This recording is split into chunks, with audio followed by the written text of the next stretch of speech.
నీ చేతులు లేవు, వీటిని ఇలానే ఇలా బుగ్గ మీద పెట్టుకోవాలి. ఇప్పుడు బాగుందా? సార్ ఉమ్. మీరు మాకు చాలా పెద్ద సాయం చేస్తున్నారు, కానీ మీకు ఇవ్వడానికి నా చేతిలో డబ్బులు లేవు సార్. అమ్ముకుంటే డబ్బులు వచ్చే వస్తువు ఒకటి ఉంది. ఇదిగో ఇదే సార్. ఈ బంగారపు తాలిబొట్టు చేయించడానికి నా మావ చాలా కష్టపడ్డాడు. ఇది అమ్మేసి మీకు డబ్బులు ఇచ్చేస్తాను. పుట్టేటప్పుడు నేను వకీలుగా పుట్టలేదమ్మా, మనిషిగానే పుట్టాను.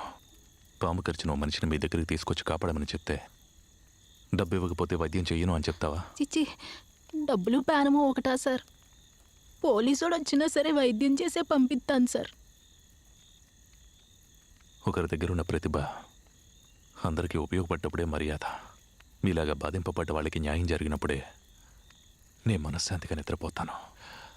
అదే నా ఫీజు. కోయిలమ్మ పాట లేకుండా తోట విరిసిందా, బాణజల్లు తోడు లేకుండా నెల మురిసిందా, తూరు పింట మబ్బే